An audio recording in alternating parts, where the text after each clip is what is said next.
ನಾಡಿನ ಎಲ್ಲ ಕೃಷಿಕ ಬಂಧುಗಳಿಗೆ ನಮಸ್ಕಾರ. ರೈತ ಬಾಂಧವರೇ, ಪಶುಪಾಲನೆ ಎನ್ನುವಂಥದ್ದು ನಮ್ಮ ದೇಶದ ಸಂಸ್ಕೃತಿ ಅನ್ನೋದನ್ನು ನಾವು ಯಾವತ್ತೂ ಮರೆಯೋ ಹಾಗಿಲ್ಲ. ಕೃಷಿ ಪ್ರಧಾನವಾಗಿರುವಂಥ ನಮ್ಮ ಭಾರತ ದೇಶದಲ್ಲಿ ರೈತ ಬಂಧುಗಳು ನಿರಂತರವಾಗಿ ಕುರಿ, ಕೋಳಿ, ದನ ಇತ್ಯಾದಿಗಳನ್ನು ಸಾಕ್ತಾ ಬಂದಿದ್ದಾರೆ. ಇತ್ತೀಚಿನ ದಿನಗಳನ್ನು ನಾವು ಗಮನಿಸಿ ನೋಡಿದಾಗ ಕೃಷಿಯ ಜೊತೆಯಲ್ಲಿ ಹೈನುಗಾರಿಕೆಯನ್ನು ಮಾಡ್ತಾ ಹೆಚ್ಚು ಲಾಭವನ್ನು ಪಡೆದುಕೊಳ್ಳಿರುವಂಥ ರೈತರ ಸಂಖ್ಯೆಗೂ ಸಹ ನಮ್ಮಲ್ಲಿ ಕಡಿಮೆ ಇಲ್ಲ. ಉದ್ಯಮದ ಸ್ವರೂಪವನ್ನು ಪಡೆದುಕೊಳ್ತಾ ಇರತಕ್ಕಂಥ ಹೈನುಗಾರಿಕೆಯಲ್ಲಿ ಹಲವಾರು ಪ್ರಮುಖವಾದ ಅಂಶಗಳನ್ನು ನಮ್ಮ ಕೃಷಿಕರು ಗಮನಿಸಲೇಬೇಕು. ಅದರಲ್ಲಿ ಮುಖ್ಯವಾದದ್ದು ಅಂತ ಹೇಳಿದ್ರೆ ಕೃತಕ ಗರ್ಭಧಾರಣೆ. ಕೃತಕ ಗರ್ಭಧಾರಣೆಯನ್ನು ಸರಿಯಾದ ಸಮಯಕ್ಕೆ ಮಾಡಿಸಿದ್ದೇ ನಿಜವಾದರೆ ಹೈನುಗಾರಿಕೆಯನ್ನು ಸಹ ಹೆಚ್ಚು ಲಾಭದಾಯಕವನ್ನಾಗಿ ಮಾಡಿಕೊಳ್ಳಬಹುದು. ಜೊತೆಗೆ ಉತ್ತಮ ತಳಿಯ ಹಸುಗಳನ್ನು, ಕರುಗಳನ್ನು ಪಡೆದುಕೊಳ್ಳೋದಕ್ಕೆ ಸಾಧ್ಯ ಇದೆ. ಈ ಬಗ್ಗೆ ನಮಗೆ ಮಾಹಿತಿಯನ್ನು ಒದಗಿಸಿಕೊಡ್ತಾರೆ ಬೆಳಗಾವಿ ಜಿಲ್ಲೆಯ ಪಶುಪಾಲನೆ ಮತ್ತು ಪಶು ವೈದ್ಯಕೀಯ ಸೇವಾ ಇಲಾಖೆಯ ಉಪನಿರ್ದೇಶಕರಾಗಿರುವಂಥ ಡಾಕ್ಟರ್ BS ಜಂಬಗಿ ಅವರು. ಬನ್ನಿ BS ಜಂಬಗಿ ಅವರ ಜೊತೆ ಮಾತನಾಡ್ತಾ ಹೆಚ್ಚಿನ ಮಾಹಿತಿಗಳನ್ನು ಪಡೆದುಕೊಳ್ಳೋಣ. ಡಾಕ್ಟರ್ BS ಜಂಬಗಿ ಅವರೇ, ನಮಸ್ಕಾರ. ನಮಸ್ಕಾರ. ಜಂಬಗಿ ಅವರೇ, ಪಶುಪಾಲನೆಯಲ್ಲಿ ಕೃತಕ ಗರ್ಭಧಾರಣೆಯ ಪಾತ್ರ ಎಷ್ಟು ಮುಖ್ಯವಾಗ್ತದೆ? ಈಗಿರ್ತಕ್ಕಂಥ ನಮ್ಮ ಜಾನುವಾರುಗಳು ಇವುಗಳ ಒಂದು ಸಂತಾನ ಒಂದು ಅಭಿವೃದ್ಧಿಗಾಗಿ ನಮ್ಮ ಇಲಾಖೆಯಿಂದ ಜಾನುವಾರು ಕೃತಕ ಗರ್ಭಧಾರಣೆ ಮಾಡಿ ಉತ್ತಮ ತಳಿಯ ವೀರ್ಯವನ್ನು ನಮ್ಮ ಸ್ಥಳೀಯ ಜಾನುವಾರುಗಳ ಮೇಲೆ ಪ್ರಯೋಗಿಸಿ ಅವುಗಳ ಒಂದು ಹಾಲು ಉತ್ಪಾದನೆಯ ಒಂದು ಏನು ಪ್ರಮಾಣದಲ್ಲ ಅದನ್ನು ಕ್ರಮೇಣವಾಗಿ ಇವತ್ತು ಹೆಚ್ಚಿಸಿ ಇವತ್ತು ಕಡಿಮೆ ಹಾಲು ಕೊಡುವಂಥ ಜಾನುವಾರುಗಳನ್ನು ಇವತ್ತು ಉತ್ತಮ ತಳಿ ಜಾನುವಾರುಗಳನ್ನಾಗಿ ಪರಿವರ್ತಿಸಲು ಸಾಕಷ್ಟು ಇದು ಇಲಾಖೆಯ ಕಾರ್ಯಕ್ರಮ ರೈತರಿಗೆ ಸಹಕಾರಿಯಾಗಿದೆ. ರೈತರು ಇವತ್ತು ಜಾನುವಾರುಗಳನ್ನು ಅವಲಂಬಿಸಿ ಅವುಗಳಿಂದ ಬರ್ತಕ್ಕಂಥ ಹಾಲಿನ ಉತ್ಪಾದನೆಯಿಂದ ಸಾಕಷ್ಟು ಜೀವನೋಪಾಯ ಮಾರ್ಗಗಳನ್ನು ಕಂಡುಕೊಳ್ಳುವಲ್ಲಿ ಯಶಸ್ವಿಯಾಗಿದ್ದಾರೆ ಅಂತ ಹೇಳ್ಬೋದು. ಈ ಕೃತಕ ಗರ್ಭಧಾರಣೆಯನ್ನು ಸುಮಾರು ಎಲ್ಲ ರೈತರಿಗೆ, ಎಲ್ಲ ಗ್ರಾಮೀಣ ಪ್ರದೇಶದ ರೈತರಿಗೆ ಮುಟ್ಟಿಸುವಲ್ಲಿ ಇಲಾಖೆ ಯಶಸ್ವಿಯಾಗಿದೆ ಅಂತಲೂ ಹೇಳಬಹುದು. ಯಾಕಂದರೆ ಈಗಿರ್ತಕ್ಕಂಥ ನಮ್ಮ ಇಲಾಖಾ ಕೇಂದ್ರಗಳು ಈ ಕರ್ನಾಟಕ ರಾಜ್ಯದ ವಿಶೇಷವಾಗಿ ನಮ್ಮ ಬೆಳಗಾವಿ ಜಿಲ್ಲೆಯಲ್ಲಿ ಪ್ರತಿಯೊಂದು ನಮ್ಮ ಪಶುವೈದ್ಯಕೀಯ ಕೇಂದ್ರಗಳಲ್ಲಿ ಇದು ಕೃತಕ ಗರ್ಭಧಾರಣಾ ಸೌಲಭ್ಯ ಲಭ್ಯವಿದೆ. ಇದನ್ನು ಸಾರ್ವಜನಿಕರು, ವಿಶೇಷವಾಗಿ ರೈತರು ತಮ್ಮ ಜಾನುವಾರುಗಳ ಒಂದು ತಳಿ ಅಭಿವೃದ್ಧಿಗಾಗಿ, ಸಂತಾನ ಉತ್ಪತ್ತಿಗಾಗಿ ಇದನ್ನು ಅವಲಂಬಿಸಿದ್ದಾರೆ. ಇವತ್ತು ಗ್ರಾಮೀಣ ಪ್ರದೇಶದಲ್ಲಿ ಇರ್ತಕ್ಕಂಥ ನಮ್ಮ ಎಮ್ಮೆ ತಳಿಗಳನ್ನು ವಿಶೇಷವಾಗಿ ಮುರ್ರಾ ಮತ್ತು ಸುರ್ತಿ ತಳಿಗಳಿಂದ ನಾವು ಅಭಿವೃದ್ಧಿಪಡಿಸ್ತಾ ಇದ್ದೀವಿ. ಮತ್ತು ಆಕಳುಗಳ ತಳಿ ಏನಿದೆ ಇದರಲ್ಲಿ ನಾವು ಜರ್ಸಿ ಮತ್ತು ಹೋಲ್ಸ್ಟೈನ್ ತಳಿಯ ವೀರ್ಯವನ್ನು ಪ್ರಯೋಗಿಸಿ ಇವತ್ತು ಉತ್ತಮ ಹೆಚ್ಚಿನ ಹಾಲು ನೀಡ್ತಕ್ಕಂಥ ತಳಿಗಳನ್ನಾಗಿ ನಾವು ಪರಿವರ್ತಿಸಲಿಕ್ಕೆ ಯಶಸ್ವಿಯನ್ನು ಕಂಡಿದ್ದೀವಿ ಅಂತ ಹೇಳ್ಬೋದು. ಯಾಕಂದರೆ ಇವತ್ತಿನ ಒಂದು ಹಾಲಿನ ಉತ್ಪಾದನೆಯನ್ನು ಗಮನಿಸಿದಾಗ ನಮ್ಮಲ್ಲಿ ಈಗ ವಿಶೇಷವಾಗಿ ಬೆಳಗಾವಿ ಹಾಲು ಒಕ್ಕೂಟ ಮತ್ತು ಇತರೆ ಒಂದು ಖಾಸಗಿ ಒಂದು ಹೈನುಗಾರಿಕಾ ಉದ್ಯಮಗಳ ಸಹಿತ ಇವತ್ತು ಸಾಕಷ್ಟು ಪ್ರಮಾಣದಲ್ಲಿ ಬೆಳೆದು ನಿಂತವು.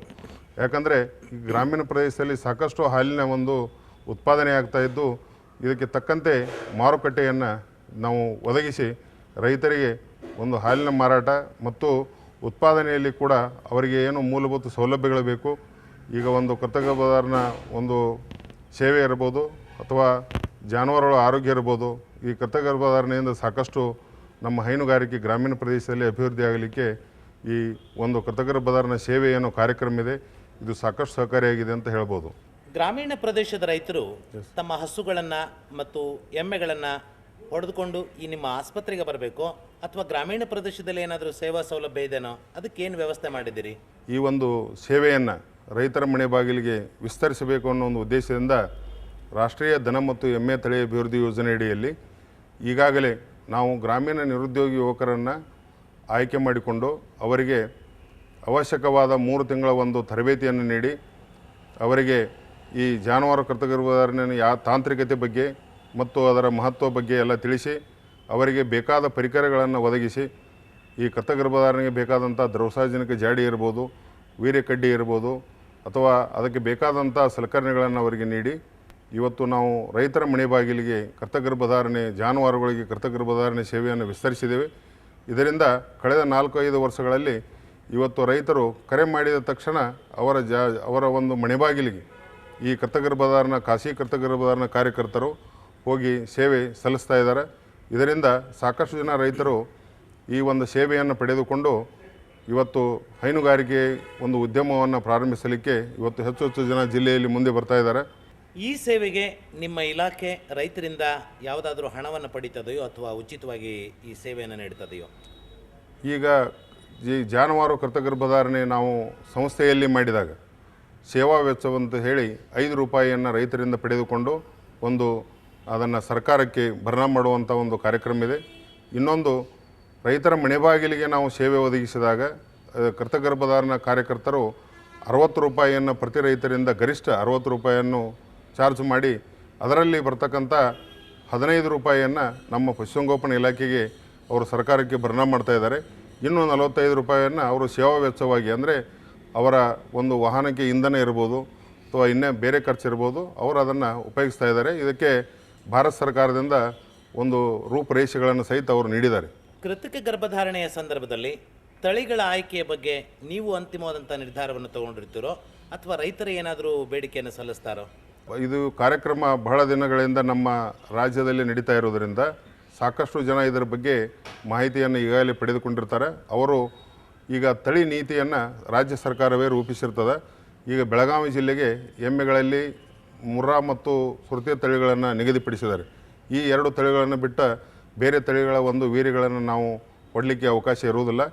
ಮತ್ತು ಆಕಳುಗಳಲ್ಲಿ ಜರ್ಸಿ ಮತ್ತು HF 2 ತಳಿಗಳನ್ನು ಈ ಜಿಲ್ಲೆಗೆ ನಿಗದಿಪಡಿಸ್ಯಾರೆ. ಮತ್ತು ಸ್ಥಳೀಯ ತಳಿಗಳಲ್ಲಿ ಕಿಲಾರ್ ತಳಿಯನ್ನು ನಿಗದಿಪಡಿಸಿದ್ದಾರೆ. ಈ ತಳಿಗಳನ್ನು ಹೊರತುಪಡಿಸಿ ಬೇರೆ ವೀರ್ಯಗಳ ಒಂದು ಜಾನುವಾರುಗಳ ವೀರ್ಯವನ್ನು ಪ್ರಯೋಗಿಸಲಿಕ್ಕೆ ಯಾವುದೇ ಇಲ್ಲಿ ಅವಕಾಶಗಳಿರುವುದಿಲ್ಲ. ಆದರೂ ಕೂಡ ಈ ಆಕಳುಗಳಲ್ಲಿ ವಿಶೇಷವಾಗಿ ಹೆಚ್ಚು ಹಾಲು ಹಿಂಡತಕ್ಕಂಥ ಹೋಲ್ಸ್ಟೈನ್ ತಳಿ ಬೇಕಾದರೆ ಅದನ್ನು ಕೊಡ್ತೀವಿ, ಅದು ರೈತರ ಆಯ್ಕೆಗೆ ಬಿಟ್ಟದ್ದು. ಇನ್ನೊಂದು ಜರ್ಸಿ ತಳಿ ಅಂತ, ಅದಕ್ಕೆ ಸ್ವಲ್ಪ ಕಡಿಮೆ ಹಾಲು ಕೊಟ್ಟರು ಕೊಬ್ಬಿನಾಂಶ ಹೆಚ್ಚಿಗಿರ್ತದೆ. ಅದನ್ನು ಕೆಲವೊಂದು ರೈತರು ಅದನ್ನು ನಮಗೆ ಜರ್ಸಿ ಬೇಕಂದರೆ ಜರ್ಸಿ ಕೊಡ್ತೀವಿ. ಆದರೆ ಈ ಕೆಲವೊಂದು ವಿಚಾರದಲ್ಲಿ ವಿಶೇಷವಾಗಿ ಮೊದಲನೇ ಹಂತದಲ್ಲಿ ಆ ಜಾನುವಾರುಗಳ ಒಂದು ಗಾತ್ರ ಇವುಗಳನ್ನು ನೋಡಿ ಅಲ್ಲಿಯ ಪಶುವೈದ್ಯರು ಯಾವ ಒಂದು ವೀರ್ಯವನ್ನು ಪ್ರಯೋಗಿಸಿದರೆ ಒಳ್ಳೆಯದನ್ನೋದು ಅದನ್ನು ರೈತರೊಡನೆ ಸಮಾಲೋಚನೆ ಮಾಡಿ ನಿರ್ಧರಿಸ್ತಕ್ಕಂಥ ಒಂದು ಸಂದರ್ಭ ಇರ್ತದೆ. ಜಾನುವಾರುಗಳಿಗೆ ಇಂತಹ ಸಂದರ್ಭದಲ್ಲೇ ಕೃತಕ ಗರ್ಭಧಾರಣೆ ಮಾಡಿಸಬೇಕು ಅನ್ನುವಂಥದ್ದು ರೈತ ಬಂಧುಗಳಿಗೆ ಹೇಗೆ ಗೊತ್ತಾಗ್ತದೆ, ಅಥವಾ ನಿಮ್ಮಿಂದ ಏನಾದರೂ ಮಾರ್ಗದರ್ಶನ ಪಡೆದುಕೊಳ್ಬೇಕಾಗುತ್ತೋ ಹೇಗೆ? ನಮ್ಮ ಇಲಾಖೆಯ ಏನು ತಾಂತ್ರಿಕ ಅಧಿಕಾರಿಗಳು ಇರ್ತಾರೆ, ಇವತ್ತೇನು ಗ್ರಾಮೀಣ ಭಾಗದಲ್ಲಿ ಪಶುವೈದ್ಯಕೀಯ ಪರೀಕ್ಷಕರಾಗಲಿ, ಪಶುವೈದ್ಯಾಧಿಕಾರಿಗಳು, ಪಶುವೈದ್ಯಕೀಯ ವಿಸ್ತೀರ್ಣ ಅಧಿಕಾರಿಗಳು ರೈತರಿಗೆ ಪ್ರತಿ ತಿಂಗಳು 4 ಕಡೆ ತಾಂತ್ರಿಕ ಒಂದು ಉಪನ್ಯಾಸಗಳನ್ನು ನೀಡಿ ರೈತರನ್ನು ಭೇಟಿ ಮಾಡಿ ಅವರಿಗೆ ಕೃತಗರ್ಭಧಾರಣೆಗೆ ಯಾವಾಗ ಸೂಕ್ತ ಕಾಲ, ಜಾನುವಾರುಗಳು ಬೆದೆಗೆ ಬಂದ ನಂತರ ಇಂತಿಷ್ಟೇ ಅವಧಿಯಲ್ಲಿ ನೀವು ತೆಗೆದುಕೊಂಡು ಬರಬೇಕಂತ ಹೇಳಿ ಪ್ರತಿಯೊಬ್ಬರಿಗೆ ಒಂದು ಶಿಕ್ಷಣ ನೀಡುವಂಥ ಕಾರ್ಯಕ್ರಮ ನಿರಂತರವಾಗಿ ನಡೀತಾ ಇದೆ. ಮತ್ತು ಜಾನುವಾರುಗಳನ್ನು ಒಂದು ಸಂಸ್ಥೆಗೆ ಕೃತಗರ್ಭಧಾರಣೆ ಸಲುವಾಗಿ ತಂದಾಗ ಅಥವಾ ನಮ್ಮವರು ಹೋಗಿ ಅಲ್ಲಿ ಮನೆ ಬಾಗಿಲಿಗೆ ಸೇವೆಯನ್ನು ನೀಡುವಂಥ ಸಮಯದಲ್ಲಿ ಜಾನುವಾರುಗಳು ಒಂದು ಉತ್ತಮ ಬೆದೆಯಲ್ಲಿ ಇದೆಯೋ ಹೇಗೆ ಅನ್ನೋ ಬಗ್ಗೆ ಮೊದಲ ಪರಿಶೀಲನೆ ಮಾಡಿ ಆ ರೈತರಿಗೆ ಒಂದು ಮಾರ್ಗದರ್ಶನವನ್ನು ನೀಡುವಂಥ ಒಂದು ಕಾರ್ಯಕ್ರಮ ಇರ್ತದೆ. ಈ ಮಾರ್ಗದರ್ಶನ ಮಾಡಿ ಅದು ಜಾನುವಾರುಗಳು ಉತ್ತಮ ಬೆದೆಯಲ್ಲಿ ಇರದೇ ಇದ್ದರೆ ಆ ಜಾನುವಾರುಗಳಿಗೆ ಕೃತಗರ್ಭಧಾರಣೆಯನ್ನು ಮಾಡದೆ ಅವರಿಗೆ ಸೂಕ್ತ ಒಂದು ಸಲಹೆ ಸೂಚನೆಗಳನ್ನು ನೀಡುವಂಥದ್ದು ಈ ಕೃತಗರ್ಭಧಾರಣಾ ಕಾರ್ಯಕ್ರಮದಲ್ಲಿ ಅಡಕವಾಗಿದೆ. ರೈತ ಬಾಂಧವರೇ, ಜಾನುವಾರುಗಳು ಬೆದೆಗೆ ಬಂದಂಥ ಸಂದರ್ಭದಲ್ಲಿ ಸಮಯಕ್ಕೆ ಸರಿಯಾಗಿ ಆ ಜಾನುವಾರುಗಳನ್ನು ಪಶು ಇಲಾಖೆಗೆ ತೆಗೆದುಕೊಂಡು ಬಂದರೆ ಉತ್ತಮ ರೀತಿಯ ತಳಿಯ ವಂಶಗಳನ್ನು ನಾವು ಪಡೆದುಕೊಳ್ಳೋದಕ್ಕೆ ಸಾಧ್ಯ ಇದೆ. ಇದಕ್ಕೆ ಪೂರಕವಾಗಿ ಪಶುಪಾಲನೆ ಇಲಾಖೆ ನಿರಂತರವಾಗಿ ಜನಸಾಮಾನ್ಯರ ಮನೆಗೆ ಸೇವೆಯನ್ನು ತಲುಪಿಸೋದಕ್ಕಾಗಿ ಸಿದ್ಧವಾಗಿರುತ್ತದೆ. ಮುಖ್ಯವಾಗಿ ಜಾನುವಾರುಗಳ ತಳಿಗಳ ಆಯ್ಕೆ ರೈತರಿಗೆ ಸೇರಿದ್ದಾದರೂ ಸಹ ಇಂತಹ ತಳಿಯನ್ನು ಈ ಭಾಗದಲ್ಲಿ ಆಯ್ಕೆ ಮಾಡಿದರೆ ಸೂಕ್ತ ಅನ್ನೋದನ್ನು ಅಧಿಕಾರಿಗಳು ಮಾಹಿತಿ ನೀಡೋದ್ರ ಮೂಲಕ ತಿಳಿಸಿಕೊಡುತ್ತಾರೆ. ಇದುವರೆಗೂ ಈ ವಿಷಯದ ಬಗ್ಗೆ ಮಾಹಿತಿಯನ್ನು ನೀಡಿರುವಂತಹ ಉಪನಿರ್ದೇಶಕರಾಗಿರುವಂಥ ಡಾಕ್ಟರ್ BS ಜಂಬಿಗೆ ಅವರಿಗೆ ದೂರದರ್ಶನ ಹಾಗೂ ಚಂದನ ವಾಹಿನಿಯ ಪರವಾಗಿ ವಂದನೆಗಳನ್ನು ಸಲ್ಲಿಸೋಣ. ನಮಸ್ಕಾರ ಜಂಬಿಗೆ ಅವರೇ.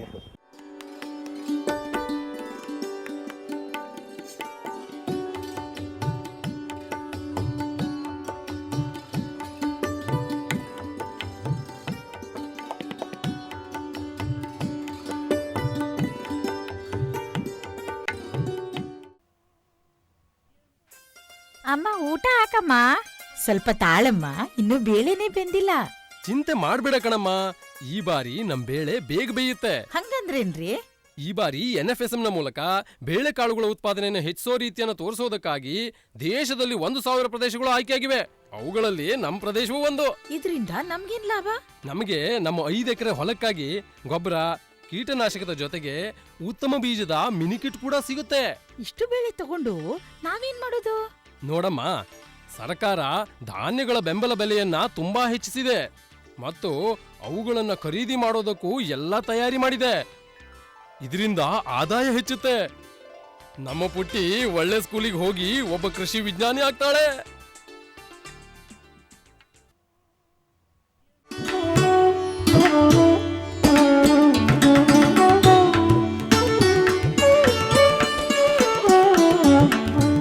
ಕೃಷಿ ಕ್ಷೇತ್ರದಲ್ಲಿ ಪ್ರತಿನಿತ್ಯ ಹೊಸ ಹೊಸ ಸವಾಲುಗಳನ್ನು ಎದುರಿಸುವ ರೈತ ಬಾಂಧವರು ಗಾಳಿ, ಮಳೆ, ಬಿಸಿಲೆನ್ನದೇ ಶ್ರಮಿಸುತ್ತಾರೆ. ಹಾವು ಚೇಳಿನಂತಹ ವಿಷಜಂತುಗಳು, ಸಿಡಿಲು ಅಥವಾ ವಿದ್ಯುತ್, ಆಧುನಿಕ ಕೃಷಿ ಯಂತ್ರೋಪಕರಣಗಳು ಮುಂತಾದವುಗಳಿಂದ ಅಪಾಯ ಬಂದೊದಗಬಹುದು. ಇದನ್ನು ಮನಗಂಡ ರಾಜ್ಯ ಕೃಷಿ ಮಾರಾಟ ಮಂಡಳಿ ಮತ್ತು ಕೃಷಿ ಉತ್ಪನ್ನ ಮಾರುಕಟ್ಟೆ ಸಮಿತಿ ರೈತರಿಗೆ ಭದ್ರತೆ ಒದಗಿಸುವ ನಿಟ್ಟಿನಲ್ಲಿ ರೈತ ಸಂಜೀವಿನಿ ಎಂಬ ಯೋಜನೆಯನ್ನು ಜಾರಿಗೆ ತಂದಿದೆ. ಕರ್ನಾಟಕ ರಾಜ್ಯ ಕೃಷಿ ಮಾರಾಟ ಮಂಡಳಿಯು ಕೃಷಿ ಉತ್ಪನ್ನ ಮಾರುಕಟ್ಟೆ ಸಮಿತಿಗಳ ಸಹಯೋಗದಲ್ಲಿ ರೈತರಿಗೆ ರೈತ ಸಂಜೀವಿನಿ ಎನ್ನುವ ಯೋಜನೆಯನ್ನು ಜಾರಿಗೆ ತಂದಿದೆ. ಈ ಯೋಜನೆ 1996ರಿಂದ ಜಾರಿಯಲ್ಲಿದೆ. ರೈತರು ಕೃಷಿ ಚಟುವಟಿಕೆಗಳಲ್ಲಿ ತೊಡಗಿದ್ದಾಗ ಅಥವಾ ಕೃಷಿ ಉತ್ಪನ್ನಗಳ ಮಾರಾಟ ಚಟುವಟಿಕೆಯಲ್ಲಿ ತೊಡಗಿದ್ದಾಗ ಅಪಘಾತವಾಗಿ ಅಂಗವಿಕಲರಾದರೆ ಅಥವಾ ಮರಣ ಹೊಂದಿದರೆ ಈ ಯೋಜನೆಯಲ್ಲಿ ರೈತರಿಗೆ ಅವರ ಕುಟುಂಬದ ಭದ್ರತೆಗಾಗಿ ಪರಿಹಾರ ನೀಡುವಂತಹ ವ್ಯವಸ್ಥೆಯನ್ನು ಕಲ್ಪಿಸಲಾಗಿದೆ. ರೈತರು ಅನೇಕ ಕಾರ್ಯಚಟುವಟಿಕೆಗಳನ್ನು ಮಾಡ್ತಾರೆ. ಬೆಳಗ್ಗೆಯಿಂದ ರಾತ್ರಿಯವರೆಗೂ ಅವರು ಯಾವುದೇ ಕಾರ್ಯಚಟುವಟಿಕೆಯಲ್ಲಿ ತೊಡಗಿದರೆ ಅದು ಕೃಷಿ ಚಟುವಟಿಕೆಯೇ ಆಗಿರುತ್ತದೆ. ಈ ಯೋಜನೆಯಲ್ಲಿ ರೈತರು ತಮ್ಮ ಹೊಲಗಳಲ್ಲಿ ಕೃಷಿ ಉತ್ಪನ್ನಗಳನ್ನು ಬಿತ್ತನೆ ಮಾಡುವಾಗ, ಉಳುಮೆ ಮಾಡುವಾಗ ಮತ್ತು ಉತ್ಪನ್ನಗಳ ಕೊಯ್ಲು ನಂತರದ ಚಟುವಟಿಕೆಗಳನ್ನು ನಿರ್ವಹಿಸುತ್ತಿರುವಾಗ ಅಪಘಾತವಾಗಿ ಅಂಗವಿಕಲತೆಯಾದರೆ 1,500 ರೂಪಾಯಿಗಳಿಂದ 15,000 ರೂಪಾಯಿಗಳವರೆಗೆ ಪರಿಹಾರ ಧನವನ್ನು ಈ ಯೋಜನೆಯಲ್ಲಿ ನೀಡಲಾಗುತ್ತಿದೆ. ಅಪಘಾತವಾಗಿ ಮರಣ ಹೊಂದಿದರೆ 50,000 ರೂಪಾಯಿಗಳ ಪರಿಹಾರ ಧನವನ್ನು ಸಹ ಈ ಯೋಜನೆಯಲ್ಲಿ ರೈತರಿಗೆ ದೊರಕಿಸಿಕೊಡಲಾಗುತ್ತಿದೆ. ಈಗಾಗಲೇ ಸರ್ಕಾರ ಕೃಷಿ ಇಲಾಖೆಯ ಮೂಲಕ ರೈತರಿಗೆ ಪರಿಹಾರ ನೀಡುವಂತಹ ಒಂದು ಯೋಜನೆಯನ್ನು ಜಾರಿಗೆ ತಂದಿದ್ದು, ಈ ಯೋಜನೆಯಲ್ಲಿ ರೈತರಿಗೆ ಹಾವು ಕಡಿದು ಮರಣ ಹೊಂದಿದಾಗ ಅಥವಾ ಇನ್ನಿತರ ಅಪಘಾತಗಳಲ್ಲಿ ತೊಡಗಿದ್ದಾಗ 1 ಲಕ್ಷ ರೂಪಾಯಿಗಳವರೆಗೂ ಪರಿಹಾರ ಧನವನ್ನು ಕೃಷಿ ಇಲಾಖೆಯು ನೀಡುತ್ತಿದೆ. 18 ರಿಂದ 80 ವರ್ಷ ವಯೋಮಾನದವರೆಗಿನ ರೈತರು ಮತ್ತು ರೈತ ಕುಟುಂಬದವರು ರೈತ ಸಂಜೀವಿನಿ ಯೋಜನೆಗೆ ಒಳಪಡುತ್ತಾರೆ. ಸೂಕ್ತ ದಾಖಲೆಗಳನ್ನು ಒದಗಿಸಿ ರೈತರು ಯೋಜನೆಯ ಲಾಭ ಪಡೆಯಬಹುದು. ರೈತರು ಕೆಲವು ಸಂದರ್ಭಗಳಲ್ಲಿ ಕೆಲವು ಚಟುವಟಿಕೆಗಳಲ್ಲಿ ತೊಡಗಿದ್ದಾಗ ಅನೇಕ ದಾಖಲೆಗಳನ್ನು ಸಲ್ಲಿಸಲು ಕಷ್ಟ ಆಗ್ತವೆ. ರೈತ ಸಂಜೀವಿನಿ ಯೋಜನೆಯಲ್ಲಿ ರೈತರು ಯಾವ ರೀತಿ ಆ ಯೋಜನೆಯ ವ್ಯಾಪ್ತಿಗೆ ಒಳಪಡ್ತಾರೆ ಅಂದರೆ 18 ವರ್ಷದಿಂದ 80 ವರ್ಷದ ಒಳಗಿನ ರೈತರು ಮತ್ತು ರೈತ ಕುಟುಂಬದವರು ರೈತ ಸಂಜೀವಿನಿ ಯೋಜನೆಯ ವ್ಯಾಪ್ತಿಗೆ ಒಳಪಡ್ತಾರೆ. ರೈತರು ಮುಖ್ಯವಾಗಿ ಒದಗಿಸಬೇಕಾದ ದಾಖಲೆ ಅಪಘಾತ ಹೊಂದಿದಾಗ ಶವ ಪರೀಕ್ಷಾ ವರದಿ ಮತ್ತು ಶವ ತನಿಖಾ ವರದಿ, ಪೋಸ್ಟ್ ಮಾರ್ಟಮ್ ಸರ್ಟಿಫಿಕೇಟ್ ಮತ್ತು ಪೊಲೀಸ್ ಮಹಜರ್ ವರದಿ ಅಂತ ನಾವು ಕರೀತೇವೆ. ಈ 2 ದಾಖಲೆಗಳನ್ನು ರೈತರು ಒದಗಿಸಬೇಕು. ರೈತ ಬಾಂಧವರು ಮಾರುಕಟ್ಟೆ ಸಮಿತಿಗಳಿಗೆ ತಮ್ಮ ಅರ್ಜಿಯನ್ನು ಸಲ್ಲಿಸಬಹುದಾಗಿದೆ. ಅಪಘಾತ ಸಂಭವಿಸಿದ 100 ದಿನಗಳೊಳಗೆ ಅವಶ್ಯಕ ದಾಖಲೆಗಳ ಜೊತೆಗೆ ಅರ್ಜಿ ಸಲ್ಲಿಸುವುದು ಪ್ರಮುಖ ಅಂಶವಾಗಿದೆ. ಅವರು ತಮ್ಮ ಅರ್ಜಿಗಳನ್ನು ಮಾರುಕಟ್ಟೆ ಸಮಿತಿಗಳಿಗೆ ಸಲ್ಲಿಸಲು ಅವಕಾಶ ಮಾಡಿಕೊಡಲಾಗಿದೆ. ರೈತರು ಎಲ್ಲಿ ವಾಸಿಸುತ್ತಿದ್ದಾರೆ ಆ ಕ್ಷೇತ್ರದಲ್ಲಿರುವಂತಹ ಮಾರುಕಟ್ಟೆ ಸಮಿತಿಗಳಿಗೆ ಭೇಟಿ ನೀಡಿ ಆ ಸಮಿತಿಯಿಂದ ನಿಗದಿತ ಅರ್ಜಿ ನಮೂನೆಯನ್ನು ಪಡೆದು ಅರ್ಜಿಯಲ್ಲಿ ವಿವರಗಳನ್ನು ತುಂಬಿ ದಾಖಲೆಗಳೊಂದಿಗೆ ಅಪಘಾತ ಸಂಭವಿಸಿದ 100 ದಿನಗಳ ಒಳಗಾಗಿ ಮಾರುಕಟ್ಟೆ ಸಮಿತಿಗೆ ಅರ್ಜಿ ಮತ್ತು ದಾಖಲೆಗಳನ್ನು ರೈತರು ಅಥವಾ ರೈತ ಕುಟುಂಬದವರು ಸಲ್ಲಿಸಬೇಕು. ಈ ಅರ್ಜಿ ಮತ್ತು ದಾಖಲೆಗಳನ್ನು ಮಾರುಕಟ್ಟೆ ಸಮಿತಿಯು ಪರಿಶೀಲಿಸಿ ದಾಖಲೆಗಳು ಸರಿಯಾಗಿವೆಯೇ ಎನ್ನುವುದನ್ನು ದೃಢೀಪಡಿಸಿಕೊಂಡು ತಮ್ಮ ವರದಿಯೊಂದಿಗೆ ಕರ್ನಾಟಕ ರಾಜ್ಯ ಕೃಷಿ ಮಾರಾಟ ಮಂಡಳಿಯ 4 ವಿಭಾಗೀಯ ಕಾರ್ಯಾಲಯಗಳಲ್ಲಿ ತಮ್ಮ ಕ್ಷೇತ್ರದಲ್ಲಿ ಬರುವಂತಹ ವಿಭಾಗೀಯ ಕಾರ್ಯಾಲಯಕ್ಕೆ ಮಾರುಕಟ್ಟೆ ಸಮಿತಿಯ ಕಾರ್ಯದರ್ಶಿಯವರು ಅರ್ಜಿ ಮತ್ತು ದಾಖಲೆಗಳನ್ನು ರವಾನಿಸುತ್ತಾರೆ. ಕರ್ನಾಟಕ ರಾಜ್ಯ ಕೃಷಿ ಮಾರಾಟ ಮಂಡಳಿಯು ಬೆಂಗಳೂರು, ಮೈಸೂರು, ಗುಲ್ಬರ್ಗ, ಬೆಳಗಾಂ ಈ ನಗರಗಳಲ್ಲಿ ವಿಭಾಗೀಯ ಕಾರ್ಯಾಲಯಗಳನ್ನು ಹೊಂದಿದ್ದು, ಮಾರುಕಟ್ಟೆ ಸಮಿತಿಗಳಿಂದ ಬಂದಂತಹ ಅರ್ಜಿ ಮತ್ತು ದಾಖಲಾತಿಗಳನ್ನು ಪರಿಶೀಲಿಸಿ ಎಲ್ಲ ದಾಖಲಾತಿಗಳು ಸರಿಯಿದ್ದು ಯೋಜನೆಯಲ್ಲಿ ಪರಿಹಾರ ಪಡೆಯಲು ಅರ್ಹತೆ ಇದ್ದರೆ ಮರಣ ಹೊಂದಿದ್ದಾಗ 50,000 ರೂಪಾಯಿಗಳ ಚೆಕ್ಕನ್ನು ಬರೆದು ಮಾರುಕಟ್ಟೆ ಸಮಿತಿಯ ಮೂಲಕ ರೈತರಿಗೆ ವಿತರಿಸುವಂತಹ ವ್ಯವಸ್ಥೆಯನ್ನು ಮಾಡಲಾಗ್ತಾ ಇದೆ. ಒಂದು ವೇಳೆ ರೈತರು ಮಾರುಕಟ್ಟೆ ಸಮಿತಿಗೆ ಅರ್ಜಿ ಸಲ್ಲಿಸಿ ಮಂಡಳಿ ವಿಭಾಗೀಯ ಕಾರ್ಯಾಲಯದಿಂದ ಸದರಿ ಅರ್ಜಿಯು ಬೇರೆ ಯಾವುದೇ ಕಾರಣಕ್ಕಾಗಿ ತಿರಸ್ಕೃತಗೊಂಡರೆ ತಿರಸ್ಕೃತಗೊಳಿಸಿದ 30 ದಿನಗಳ ಒಳಗಾಗಿ ರೈತರು ಅಥವಾ ಅವರ ಅವಲಂಬಿತರು ವ್ಯವಸ್ಥಾಪಕ ನಿರ್ದೇಶಕರು, ಕರ್ನಾಟಕ ರಾಜ್ಯ ಕೃಷಿ ಮಾರಾಟ ಮಂಡಳಿ, ರಾಜಭವನ್ ರಸ್ತೆ, ಬೆಂಗಳೂರು ಈ ವಿಳಾಸಕ್ಕೆ ಮೇಲ್ಮನವಿಯನ್ನು ಸಲ್ಲಿಸಿಕೊಳ್ಳಬಹುದು. 2012-13ನೇ ಸಾಲಿನಲ್ಲಿ ಈಗಾಗಲೇ ಸುಮಾರು 1,37,00,000 ರೂಪಾಯಿಗಳನ್ನು ರೈತರಿಗೆ ಪರಿಹಾರಧನವಾಗಿ ನೀಡಲಾಗಿದೆ. 1996ರಿಂದ ಈವರೆಗೆ ಸುಮಾರು 27 ಕೋಟಿ ರೂಪಾಯಿಗಳನ್ನು ರೈತರಿಗೆ ಪರಿಹಾರಧನವಾಗಿ ಈ ಯೋಜನೆಯಲ್ಲಿ ವಿತರಿಸಲಾಗಿದೆ. ರೈತರು ಯಾವುದೇ ಸಂದರ್ಭದಲ್ಲಿ ತಮ್ಮ ಹತ್ತಿರದ ಕೃಷಿ ಉತ್ಪನ್ನ ಮಾರುಕಟ್ಟೆಗಳನ್ನು ಸಂಪರ್ಕಿಸಿ ಈ ಯೋಜನೆಯ ಪ್ರಯೋಜನವನ್ನು ಪಡೆದುಕೊಳ್ಳಬಹುದು. ಸಣ್ಣ ಹಿಡುವಳಿದಾರರ ಪ್ರಮಾಣ ಪತ್ರವನ್ನು ಇಲ್ಲವೇ ದೊಡ್ಡ ಹಿಡುವಳಿದಾರರು ಕೃಷಿ ಉತ್ಪನ್ನ ಮಾರುಕಟ್ಟೆ ಸಮಿತಿಯಲ್ಲಿ ತಮ್ಮ ಉತ್ಪನ್ನ ಮಾರಾಟಕ್ಕಾಗಿ ನೀಡಿದ ಲೆಕ್ಕ ತಿರುವಳಿ ಪಟ್ಟಿಯನ್ನು ಮಂಡಳಿಗೆ ನೀಡಬೇಕಾಗುತ್ತದೆ. ಇಲ್ಲಿ ಒಂದು ಮುಖ್ಯವಾದ ಅಂಶ, ರೈತರು ಈ ದಾಖಲೆಗಳನ್ನು ನೀಡುವಾಗ ಸಣ್ಣ ಹಿಡುವಳಿದಾರರ ಪ್ರಮಾಣ ಪತ್ರವನ್ನು ಸಣ್ಣ ಹಿಡುವಳಿದಾರರಾಗಿದ್ದರೆ ನೀಡಬೇಕು ಅಂತ ಕೇಳ್ತೇವೆ. ದೊಡ್ಡ ಹಿಡುವಳಿದಾರರಾಗಿದ್ದರೆ ಕೃಷಿ ಉತ್ಪನ್ನ ಮಾರುಕಟ್ಟೆ ಸಮಿತಿಗಳಲ್ಲಿ ತಮ್ಮ ಉತ್ಪನ್ನಗಳನ್ನು ಮಾರಾಟ ಮಾಡಿದ ಬಗ್ಗೆ ಲೆಕ್ಕ ತೀರುವಳಿ ಪಟ್ಟಿಯನ್ನು ನೀಡಬೇಕು ಅಂತ ಕೇಳ್ತೇವೆ. ಅಂದರೆ ದೊಡ್ಡ ಹಿಡುವಳಿದಾರರಾದರೆ ಲೆಕ್ಕ ತೀರುವಳಿ ಪಟ್ಟಿಯನ್ನು ಸಲ್ಲಿಸಬೇಕು. ಸಣ್ಣ ಮತ್ತು ಅತಿ ಸಣ್ಣ ರೈತರು ತಮ್ಮ ಜಮೀನಿನಲ್ಲಿ ಬೆಳೆದ ಉತ್ಪನ್ನಗಳನ್ನು ಮಾರುಕಟ್ಟೆಗೆ ತಂದು ಮಾರಾಟ ಮಾಡದೇ ಇರಬಹುದು. ಬೆಳೆಯುವಂತಹ ಪ್ರಮಾಣವೇ ಕಡಿಮೆ ಇದ್ದಾಗ ತಮ್ಮ ಉಪಯೋಗಕ್ಕೆ ಅದನ್ನು ಬಳಸಿಕೊಳ್ಬೇಕಾಗಿ ಬರ್ತವೆ. ಅಂಥ ರೈತರಿಗೆ ಅನುಕೂಲವಾಗುವಂತೆ ಸಣ್ಣ ಹಿಡುವಳಿದಾರರ ಪ್ರಮಾಣ ಪತ್ರವನ್ನು ನೀಡಲು ಇಲ್ಲಿ ಕೇಳಲಾಗಿದೆ. ಇನ್ನೊಂದು ಮುಖ್ಯ ಉದ್ದೇಶ, ರೈತರು ಕೃಷಿ ಉತ್ಪನ್ನಗಳಲ್ಲಿ ಮಾರಾಟ ಮಾಡಿ ಲೆಕ್ಕ ತೀರುವಳಿ ಪಟ್ಟಿಯನ್ನು ಈ ದಾಖಲೆಗಳೊಂದಿಗೆ ಸಲ್ಲಿಸಿದರೆ ರೈತ ಸಂಜೀವಿನಿ ಯೋಜನೆಯಲ್ಲಿ ಹೆಚ್ಚಿನ ಪ್ರಯೋಜನವನ್ನು ಪಡ್ಕೊಳ್ಳಬಹುದು. ರೈತ ಬಾಂಧವರು ಈ ಯೋಜನೆಯ ಸೂಕ್ತ ಮಾಹಿತಿ ಪಡೆದು ಅದರ ಸದುಪಯೋಗ ಮಾಡಿಕೊಳ್ಳಬಹುದಾಗಿದೆ. ರೈತರು ಕೃಷಿ ಇಲಾಖೆಯಲ್ಲಿರುವಂತಹ ಒಂದು ಪರಿಹಾರ ಯೋಜನೆ ಜೊತೆಗೆ ಕರ್ನಾಟಕ ರಾಜ್ಯ ಕೃಷಿ ಮಾರಾಟ ಮಂಡಳಿ ರಾಜ್ಯದ ಕೃಷಿ ಉತ್ಪನ್ನ ಮಾರುಕಟ್ಟೆ ಸಮಿತಿಗಳ ಮೂಲಕ ಜಾರಿಗೊಳಿಸಿರುವ ರೈತ ಸಂಜೀವಿನಿ ಯೋಜನೆಯ ಪ್ರಯೋಜನವನ್ನು ಪಡ್ಕೊಳ್ಬಹುದು.